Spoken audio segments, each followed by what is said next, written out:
오늘 주시는 하나님의 말씀은 누가복음 2장 22절에서 38절 말씀입니다. 우리 하나님의 말씀을 한 절씩 우리 교독하겠습니다.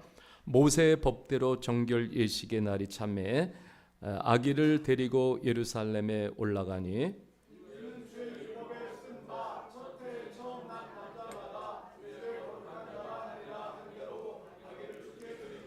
또 주의 율법에 말씀하신 대로 산비둘기 한 쌍이나 혹은 어린 집비둘기 둘로 제사하려 함이더라.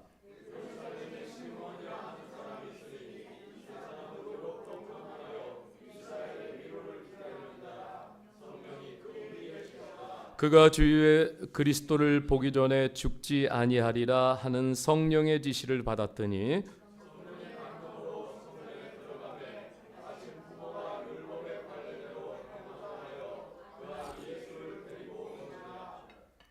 시몬이 아기를 안고 하나님을 찬송하여 이르되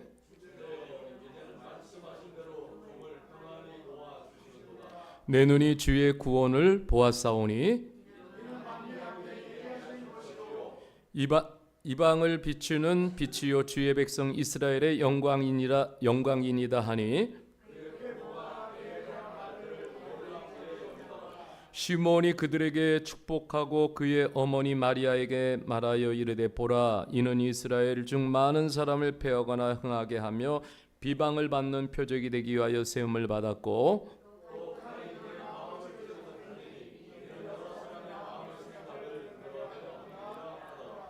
또 아셀지파 비누엘의 딸 안나라 하는 선지자가 있어 나이가 매우 많았더라. 그가 결혼한 후 7해 동안 남편과 함께 살다가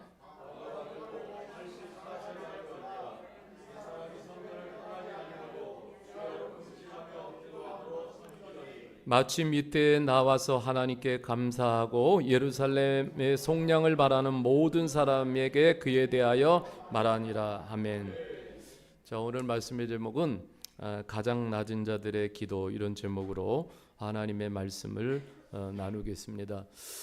우리 성탄 시즌입니다. 성탄을 맞이하는 우리 여러분들의 그 마음은 어떻습니까? 아니면은 그냥 무감각하게 성탄을 또 이렇게 그냥 맞이하는 그런 성도님들도 있을 것이고, 또 준비하면서 맞이하는 또 성도님도 있을 것이고, 아마 여러 부류로 이렇게 성탄에 대해서 여러 가지 생각들을 갖고 있을 것입니다.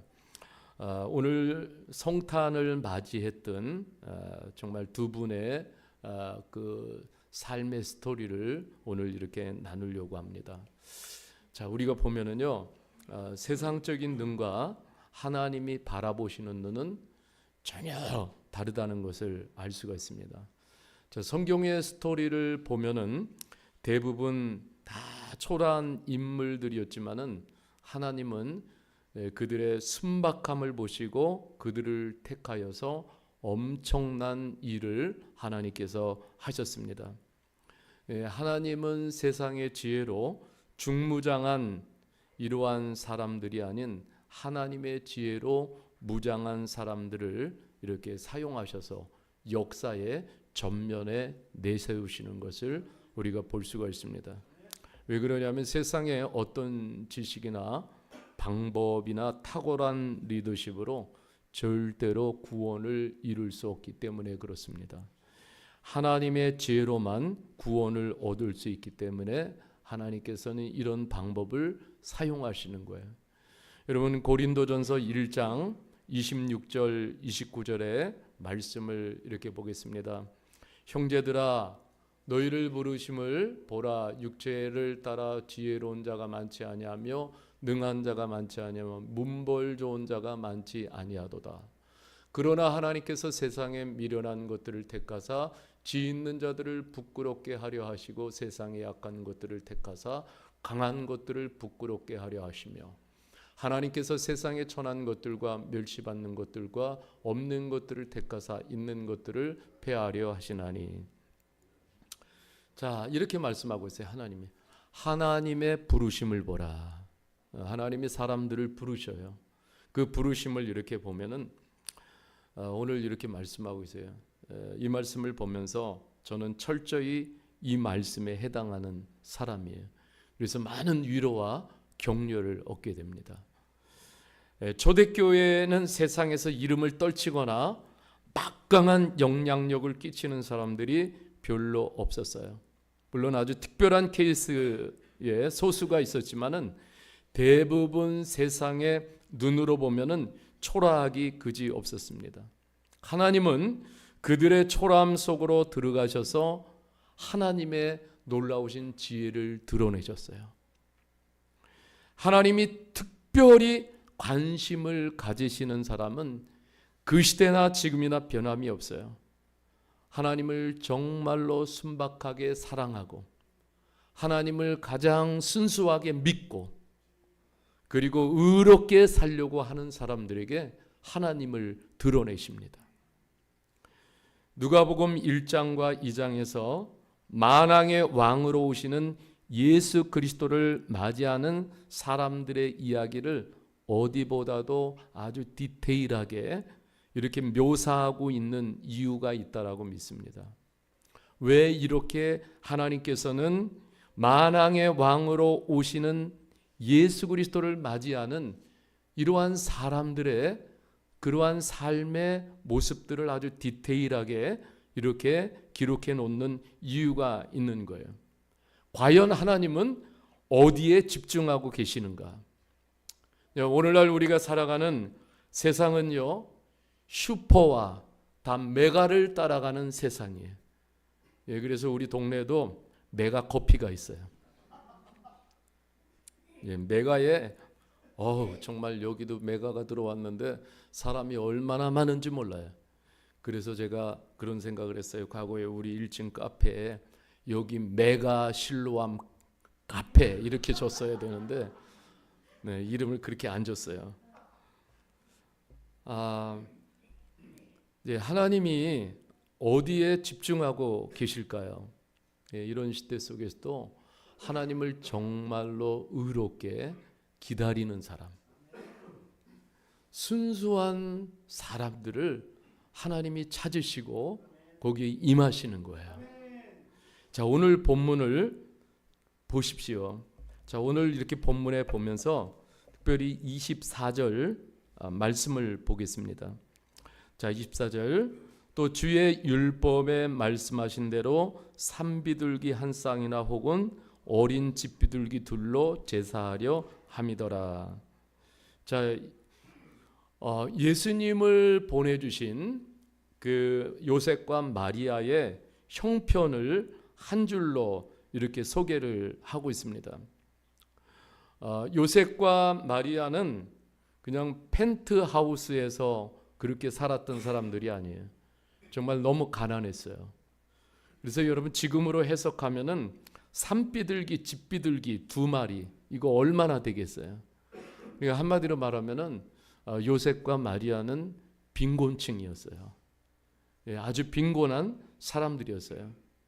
근데 오늘날은요, 그런 것 같아요. 제가 이렇게 막 글들을 읽어보면은 지금 뭐 가난한 사람들은 교회에 다니기도 힘들다고 이렇게 말하는 이런 시대가 되어졌어요. 정말 마음이 아프지요. 네, 현금 낼 형편이 안 되면 교회도 못 나오는 거예요. 가난한 사람들이 교회 생활하기가 너무 힘들다고 해요. 적어도요, 숫 황소 한 마리는 드려야 대접을 받습니다. 그런데 제가 어느 분의 설교를 듣다가 제가 정말 섬뜩했어요. 황소를 드리면 믿음이 큰 거고 산비둘기를 드리면은 믿음이 적은 자다. 이렇게 단정해서 설교하는 것을 들으면서 제가 섬뜩했습니다. 여러분 정말 그런 뜻이 아니잖아요. 황소를 드려야 대접을 받고 산비둘기 드리면은 그냥 무시를 당하고 인정받지 못하고, 여러분 이것은 절대로 아니에요. 우리가 이것을 보면은 마리아와 요셉이 얼마나 가난했는지 알고 있어요. 그렇지만은 그거에 별개로 비록 내가 처한 환경은 가난했지만은 하나님 앞에 드리는 믿음은 부요했어요. 어쩌면은 이것이 하나님께 드릴 수 있는 전부를 다 드린 거예요. 그렇잖아요? 예. 그 예수님도 우리가 보면은 참 가난하게 이 땅에 오셔서 사셨습니다. 그래서 예수님은 가난한 자들의 마음을 너무너무 잘 아세요. 그래서 여러분, 내가 돈이 없고 뭐가 없고 그렇다고 그래서 우리가 낙심할 필요가 없어요. 예수님은 그런 날을 누구보다도 잘 아십니다. 마태복음에 5장 3절에 보면은 이렇게 말씀하고 있어요. 심령이 가난한 자는 복이 있나니 천국이 그들의 것임이요. 자, 8가지의 복을 이렇게 말씀하시면서 첫 번째가 가난한 자에 대한 언급이에요. 가난한 자에 대해서 예수님은 관심이 너무 많으세요. 주님이 가난을 바라보시는 마음이 남다른 거예요. 세상은 가난을 어떻게 여깁니까? 멸시하고 천대하고 무능하다라고 낙인을 찍어버려요. 그렇지만 예수님은 그 가난의 중심 속에 계시고 가난을 품고 계십니다. 그러면서 가난을 뭘로 바꿔주시냐면 소망으로 바꿔주시고 가난을 천국으로 바꿔주셔요. 여러분, 그 가난한 마음 속에 예수님이 조금만이 임하게 되면 그 마음은 천국으로 변화가 돼요. 마음이 천국이 돼요. 예, 마음에 이루 말할 수 없는 소망이 충만합니다.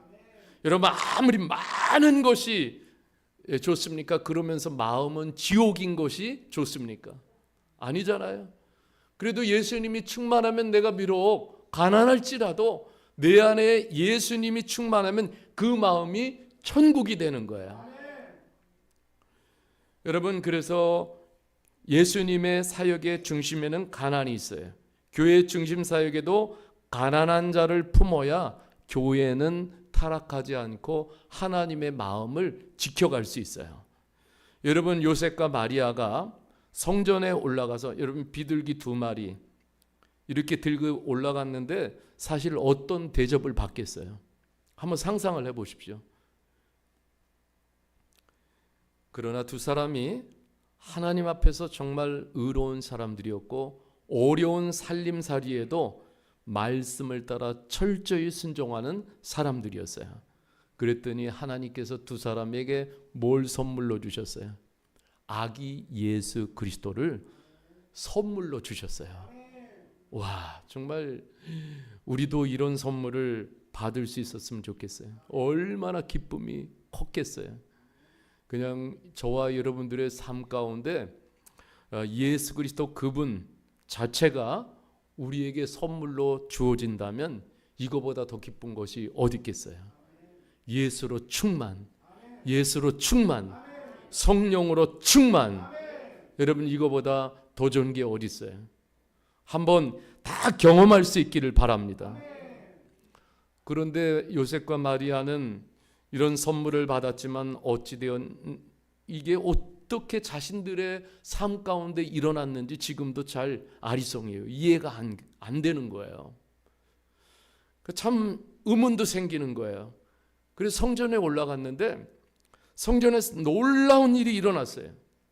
하나님께서 위로자 2사람을 예비해 놓고 계신 거예요. 그 사람이 바로 누구냐면 시므온과 안나입니다. 하나님은 시므온과 안나를 통해서 요셉과 마리아에게 이루 말할 수 없는 하나님의 위로를 부어주시는 장면이 오늘 말씀에 소개되고 있어요. 여러분, 이런 위로를 받으면서 요셉과 마리아는 얼마나 감격했겠어요. 여러분, 하나님의 여러 가지 속성이 계시지만은 그 속성 중에 하나가 뭐냐면 하나님은 위로가 가득하신 하나님이세요. 무엇이 가득해요? 위로가 가득하세요. 하나님은 이 위로를 사람을 통해서 전해 주십니다. 여러분, 고린도후서 1장 3절에서 4절에 찬송하는 이유가 있어요. 왜 이렇게 찬송해요? 바울 사도가 자, 같이 한번 읽어보겠습니다. 시작. 찬송하리로다. 그는 우리 주 예수 그리스도의 하나님이시요 자비의 아버지시요 모든 위로의 하나님이시며 우리의 모든 환난 중에서 우리를 위로하사 우리로 하여금 하나님께 받은 위로로서 모든 환난 중에 있는 자들을 능히 위로하게 하시는 이시로다. 아멘. 찬송하는 이유가 있어요. 하나님이 위로의 하나님이신데 모든 위로를 다 담고 계신 하나님이십니다. 자, 그래서 우리가 25절을 보면은 이렇게 말하고 있어요. 25절에 예루살렘에 시므온이라는 사람이 있으니 이 사람은 의롭고 경건하여 이스라엘의 위로를 기다리는 자라. 성령이 그 위에 계시더라. 자, 이 한 절을 보면은 시므온이 어떤 사람이었는가를 볼 수가 있습니다. 여러분, 어느 시대든지 보면은요, 하나님이 숨겨 놓은 사람이 있어요. 네, 또 남은 자가 있습니다. 끝까지 하나님을 사랑하고 하나님의 말씀을 지키는 자들이 있어요. 자, 오늘도 시므온을 보면은 그런 시대 속에서도 영적으로 지난주에 제가 말씀을 드렸지만은 아주 다크한 어두운 영적인 시대 속에서도 순수하게 그 신앙을 지켜내는 그 사람 바로 누구냐면 시므온이에요.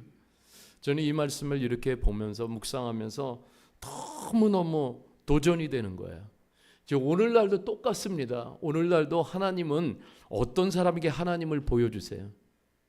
맞아요. 하나님 지금도 살아계십니다. 하나님은 오늘도 퓨어한 순수한 사람들에게 하나님을 보여주셔요. 그렇게 하나님을 사랑하고 순수하게 말씀을 지키고 따르는 사람들. 존 스토튼 목사님이 제자도에서 제자로 살아가는 두 가지 중요한 가치가 있어요. 그것이 첫째가 뭐냐면 퓨어예요. 순수성. 퓨어. 그 다음에 또 하나가 밸런스예요. 균형이 잘 맞춰져 있는 사람. 오늘날도 그런 것 같아요. 하나님이 찾으시는 사람은 순수한 사람.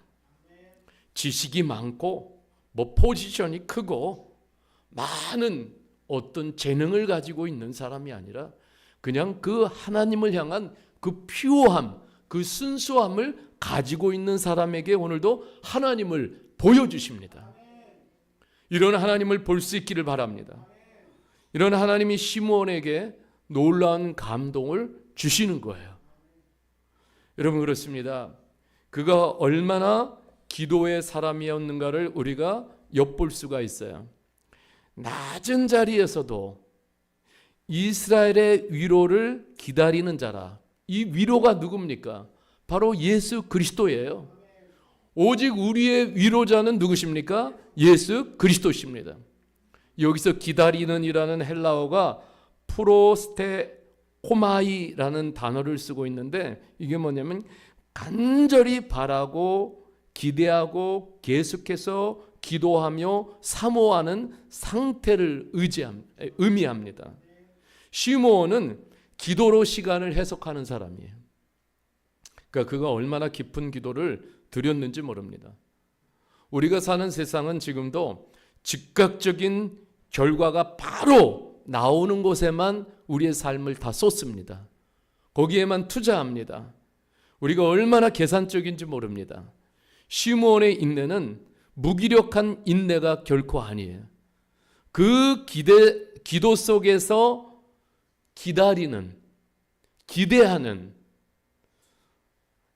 이러한 시므온이 하나님 앞에서 이러한 마음을 가지고 있었어요. 여러분, 그가 기도를 드리는 중에 그러한 영적으로 다크니스한 그러한 시대였지만은 여러분 보십시오. 얼마나 그가 깊은 기도를 드리고 있었는지 25, 26, 27절에서 제가 말씀을 읽을 때 여러분도 말씀을 좀 주의 깊게 볼 수 있기를 바랍니다. 25절에 예루살렘에 시므온이라 하는 사람이 있으니 이 사람은 의롭고 경건하여 이스라엘의 위로를 기다리는 자라. 그 다음에 우리가 다 같이 읽겠습니다. 시작. 성령이 그 위에 계시더라. 26절 그가 주의 그리스도를 보기 전에는 죽지 아니한 그 다음에 거기 같이 읽읍시다. 시작. 성령의 지시를 받았더니 27절에 거기 뭐라 그래요? 성령의 감동으로 어디에 들어갔어요? 성전에 들어가매. 자, 여기 보면은 자, 성령의 사람의 표징이 세 가지가 나타나고 있어요. 예, 성령의 사람의 표징. 자, 첫째가 뭡니까? 25절. 성령이 그 위에 계시더라. 성령이 그 위에 계시더라. 이게 뭐냐면, 자, 이 시므온은요, 그런 시대 속에서도, 영적으로 어두운 시대 속에서도 늘 어디 안에 있었어요? 하나님의 임재 안에 있었어요. 예배의 임재 안에, 기도의 임재 안에, 찬양의 임재 안에, 삶의 임재 안에 늘 여러분 그 상태를 유지해 갔어요. 두 번째는 성령의 지시를 받았어요. 내 생각과 판단이 결코 앞서지 않았어요. 성령의 지시를 받는 성령의 사람이에요. 그 다음에 세 번째가 뭐예요? 성령의 감동으로 성전에 들어갔다. 감정으로 좌우되지 않았다라는 거예요. 감정신앙이 아니에요. 성령의 감동. 여러분, 그가 기도의 사람이었기 때문에 시므온은 성령이 일하시는 자리에 늘 있었어요. 여러분, 이것이 굉장히 중요한 거예요. 오늘도 우리가 영적 생활하면서 중요한 것은 성령이 일하시는 자리에 우리의 삶이 있어야 돼요. 그리고 거기에 반응해야 돼요. 성령님, 나를 써주시옵소서. 예, 하나님이 침묵하시는 것 같지만은 아닙니다.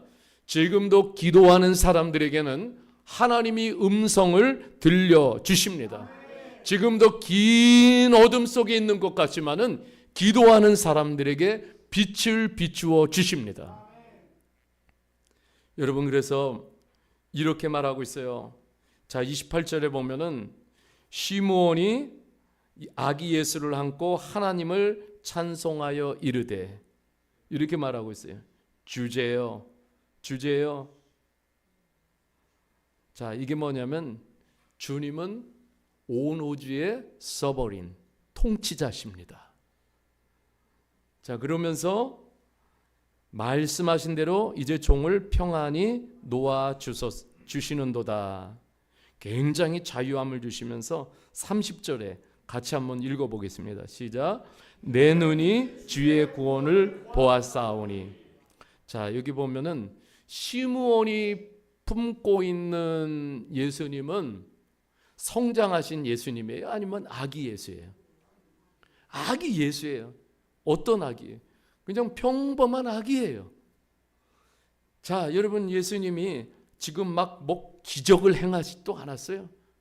십자가를 지시지도 않았어요. 부활을 성취하지도 않으셨어요.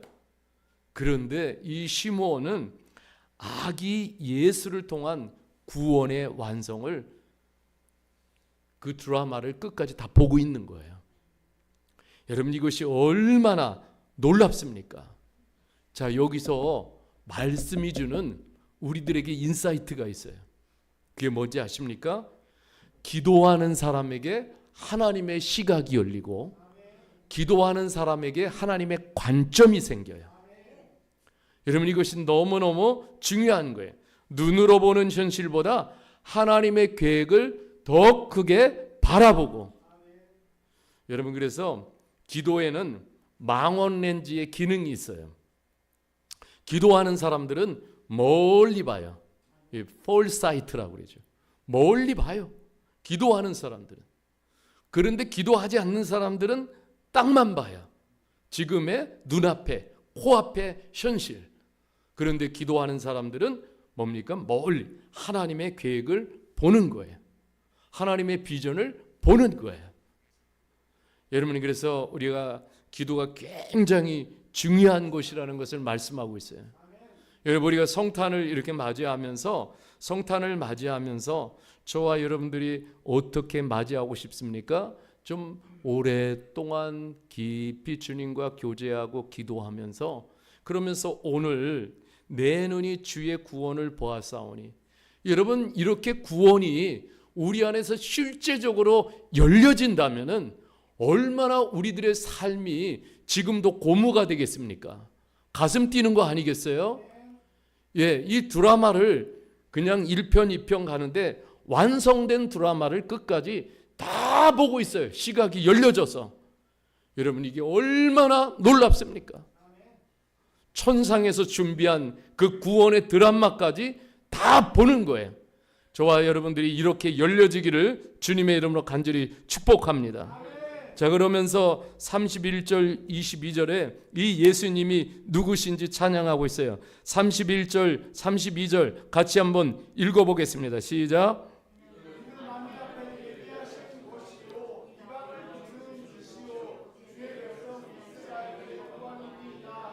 아멘. 자, 이 말은 이런 말입니다. 이방 민족, 이 땅에는, 이 세상에는 수많은 all nations, 나라들이, 민족들이, 수많은 사람들이 살고 있어요. 82억 명이 살고 있어요. 그러면서 이들의 구원자가 누구십니까? 주 예수 그리스도. 만민 앞에 예비된 구원자, 그분이 예수 그리스도라는 것을 말씀하고 있어요. 이게 얼마나 놀랍습니까? 이미 선교를 선포하고 있는 거예요. 선교를 선포하고 있어요. 자, 구원의 빛을 몰라요. 자, 32절에 이방을 비추는 빛이요. 지금도 구원의 이 빛을 몰라가지고 우상 숭배 가운데 살아가는 수많은 민족들이 살아가고 있어요. 무지한 채로 살아가고 있어요. 어둠 속에서 살아가고 있어요. 이 사람들에게 구원의 빛, 예수 그리스도, 이 빛이 열방에 비춰진다 말씀하고 있어요. 여러분, 이게 놀라운 선교예요. 그래서 다 말씀하고 있는 거예요. 이게 기쁜 소식이죠. 한마디로 말하면 오직 구원자는 예수 그리스도 한 분이십니다. 자, 이 복음의 뉴스를 쭉 전해야 돼요. 교회가 존재하는 이유라 말씀하고 있는 거예요. 자, 그러면서 시므온은 요셉과 마리아를 정말 축복합니다. 이 축복하는데 33절에 보니까 요셉과 마리아가 이 시므온의 예언의 말씀들을 듣고 굉장히 놀라는 거예요. 얼마나 감격이겠어요. 와, 이게 하나님의 이 놀랍고 놀라운 계획이 우리를 통해서 이렇게 이루어지고 있구나. 우리를 사용해 주셨구나. 얼마나 감사해요. 근데 시므온이 또 하나 34절에 보면 이렇게 말하고 있죠. 시므온이 그들에게 한없는 축복을 해줘요. 블레스 해주고 그의 어머니 마리아에게 말하여 이르되 보라, 이는 이스라엘 중 많은 사람을 패하거나 흥하게 하며, 이게 첫 번째 예언의 메시지를 또 주고 있어요. 자, 이게 무슨 뜻입니까? 네 가지로 오실 메시아에 대해서 정리를 해주는 거예요. 자, 이 메시아 구원자가 누구시냐? 어떤 사람들은 이 예수 그리스도에 대한 소식을 듣고 구원을 받아들이기도 하고, 어떤 사람들은 구원을 거부하기도 한다라는 거예요. 자, 두 부류의 사람이 있게 될 것이라고 말씀하는 거예요. 저와 여러분들은 너무 감사한 거예요. 구원자 예수 그리스도를 받아들인 게 감사한 거예요. 오늘도 구원의 예수 그리스도를 증거하는데 거부하는 사람들이, 리젝트하는 사람들이 얼마나 많습니까? 그런데 예언의 말씀이에요.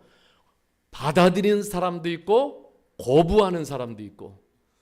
두 번째는 이렇게 말씀하고 있어요. 자, 그 다음에 흥하게 하며 비방을 받는 표적이 되기 위하여 쓰임을 받았다, 이렇게 말하고 있어요. 자, 여러분, 예수님이 이 땅에 오셨어요. 메시아로. 그러면은 그분을 거절하는 사람도 있고 그분을 모욕하고 심히 비방하는 사람도 반드시 있고, 예수 그리스도를 부인하는 사람도 반드시 있을 것이라고 말씀하는 거예요.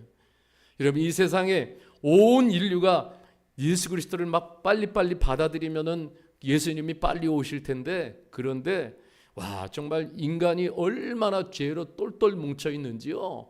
그걸 받아들이기를 거부합니다. 그분을 막 부인해요. 네, 이게 인간의 죄성이에요. 그래서 세 번째는 이렇게 말하고 있어요. 세 번째는 자 36절에 또 칼이 내 마음을 찌르듯 하리니 이는 여러 사람의 마음의 생각을 드러내려 하심이라. 그분을 통해 사람의 생각이 백일하에 다 드러내요. 예수님 시대에도 보면은 종교 지도자들의 위선이 어떻게 됐어요? 다 폭로가 되어졌어요. 다 드러났습니다. 인간의 마음 깊은 곳에 있는 죄성이 다 드러나는 거예요. 예수님이 오심으로 예수님 앞에 서면은 인간의 죄성이 다 드러나게 돼요. 이것을 말씀하고 있어요. 35절에 보면은 또 칼이 내 마음을 찌르듯 하리니 이것은 뭘 말합니까? 예수님의 십자가를 말하는 거예요. 마리아의 마음은 아들의 십자가로 인해 찢어질 듯이 그 이제 아픔을 당할 것이라. 그러니까 마리아에게 이런 일들이 일어날 것이니까 마음을 단단히 준비하라고 시므온이 알려주고 있는 거예요. 여기에 또 한 분이 안나라는 분이 소개되고 있어요. 36절에 보십시오. 아셀 지파 비누엘의 딸 안나라 하는 선지자가 있어 나이가 매우 많았더라. 그가 결혼한 후 7해 동안 남편과 함께 살다가 37절 과부가 되고 84세가 되었더라. 이 사람이 성전을 떠나지 아니하고 주야로 금식하며 기도함으로 섬기더니 이렇게 말하고 있어요. 자, 우리가 오늘 이 안나를 또 보면은 이 사람은 항상 하나님 앞에 서 있는 사람이었어요. 항상 하나님 앞에서 기도하고 예배하는 사람. 그러니까 예수님 이렇게 아기 예수가 오신 거에 대해서 하나님께 너무너무 감사를 드리고 이분이 바로 메시아입니다. 하나님이 알려주신 거예요. 그래서 감사를 드리고 온 성전의 모든 사람들에게 이분이 메시아임을 선포합니다. 그래서 요셉과 이 마리아에게 이중으로 하나님께서 하나님의 아들이심을 확인시켜 주는 거예요. 여러분 이것이 오늘 성경에서 우리들에게 말씀해 주는 것입니다. 자, 시므온과 안나를 통해 주시는 메시지가 있어요. 성탄은 하루아침에 어느 날 갑자기 임한 것이 아니라는 거예요. 하나님의 계획과 또 시므온과 안나가 성탄을 기다리면서 평생의 기도와 준비가 있었던 거예요. 오랫동안 준비되고 하나님의 계획된 것이 바로 이게 성탄이에요. 여러분 그래서 성탄은 오랜 기다림 속에 열린 하나님의 은혜가 그냥 그날에 하늘의 문이 열리고 쏟아진 거예요. 성탄의 날은요. 그래서 여러분 오랜 기다림 속에 하늘의 문이 열리고 하나님의 그냥 은혜가 폭포수와 같이 세상에 쏟아지는 그러한 시간이에요. 그래서 이러한 은혜를 입었다라는 게 우리가 얼마나 감사한지 몰라요. 이 세상에서는 이런 은혜를 모르는 사람들이 너무나 많아요. 오늘은요 우리가 살아가는 이 세상은 속도가 판가름하는 시대예요. 속도를 따라가다 보면은 기도는 경제 효용의 법칙과는 맞지 않는 것 같아서 기도는 무시되기 일쑤입니다. 기도하지 않아요. 기도가 평가절하가 됩니다. 여러분 보세요. 기도가 생략됐더라면 그 깊고도 오묘한 하나님의 구원의 이 놀라운 계획을 시므온과 안나도 무시하고 말았을 거예요. 우리가 성탄을 맞이하면서 쉽게 이렇게 성탄을 대하지 않았으면 좋겠어요. 성탄의 주인공은 인간이 아닙니다. 이 성탄의 주인공은 철저히 오직 예수 그리스도십니다. 여러분 기도 없이 이 성탄이 그냥 또 한 해가 흘러가듯 흘러가는 것이 아니라 그냥 내 감정이 좋으면은 크리스마스가 좋은 거고 내 감정이 나쁘면은 크리스마스가 별로인 거고 이런 크리스마스가 아니라는 거예요. 여러분 우리가 어느 자리에 있더라도 기도의 낮은 자리에서 기도의 자리를 지켰던 시므온과 안나처럼 기도하여 성령의 감동을 우리가 많이 담고 주님의 그 구원을 맞이하고 예배하고 감사하고 찬송을 드리는 성탄이 되어졌으면 좋겠습니다. 여러분 보십시오. 오직 우리의 위로자는 예수 그리스도십니다. 하나님의 충만하신 그 위로를 우리가 먼저 이렇게 담고, 오늘도 주변에 위로를 기다리는 사람들이 얼마나 많은지 몰라요. 그 위로, 그 위로자를 나누어주는 성탄이 되어졌으면 좋겠어요. 주님만이 구원자이심을 명확하게, 더 확실하게 성탄에 우리가 확신하고 그 구원자 예수 그리스도를 볼 수 있게 눈을 열어달라고 우리가 기도하며 기다리는 성탄이 되기를 주님의 이름으로 간절히 축복합니다. 우리